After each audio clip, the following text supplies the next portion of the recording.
Hello and welcome everyone to a new video on our YouTube channel. So today's video is going to be back working on this 2004 Nissan Murano. We're going to be showing you how to diagnose and replace a crank position sensor. So stay tuned.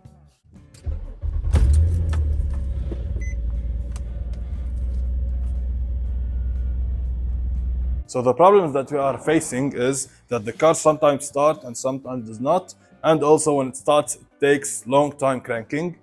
Above that, while driving, it sometimes stalls. So we put it on the scanner as we're gonna show you in the next clip where it showed that the crank position sensor is bad. So we're gonna be showing you how to replace it right now. So as you saw folks, the service engine soon light is on. So we're gonna be using this scanner to see what the trouble codes are.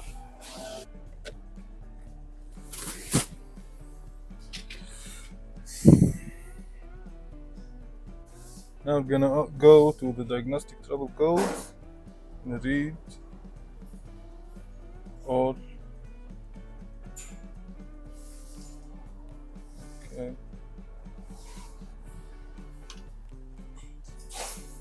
Now, so as you can see, we have a bunch of problems that we're gonna be fixing on independent videos. So every problem is gonna have one video of its own.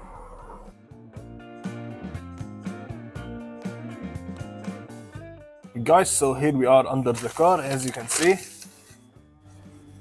On the front side of the car, in the middle, here is the crank position sensor. This one here, it's only held on with a 10mm bolt. I'm gonna remove it, inspect it, and put in a new one.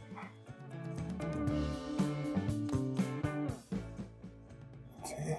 Here's the bolt, we broke it free.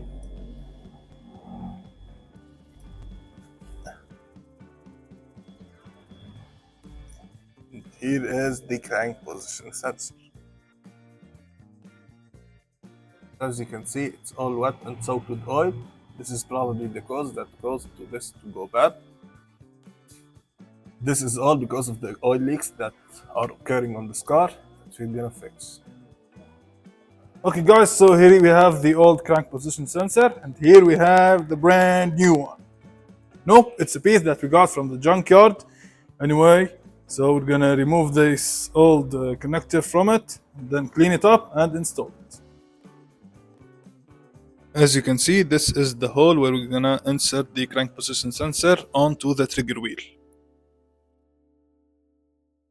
Here we are looking from the front side between the radiator support and the bumper.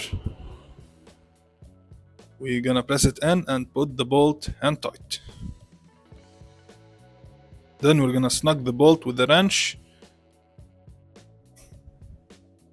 and give her one last pinch and call it good.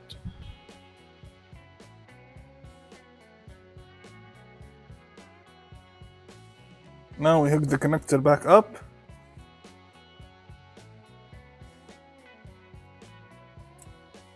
Make sure you hit that solid click. Now make sure you go and watch all the videos where we fixed all the oil leaks and all the problems that showed up on the scanner. Now we're gonna go to the video where we finished everything and started her up. Okay guys, so now it's the next day and it's time to start her up.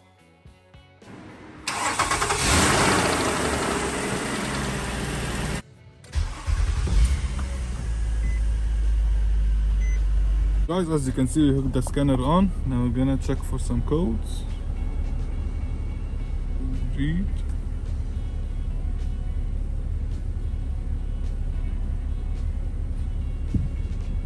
Those are the old codes that we had. We didn't clear them yet. Now we're gonna clear them and take it on a test drive.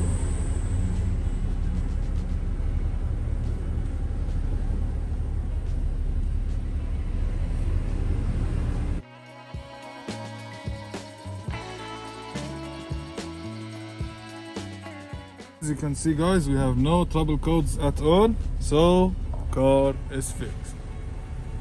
So just like that folks, we showed you how to replace a crank position sensor on this car. It's straightforward, there's nothing in the way. All you gotta do is locate it, which is right between the transmission and the engine on the front side right here. From the bottom side you can reach it. It's only held on with a 10mm bolt and a plug.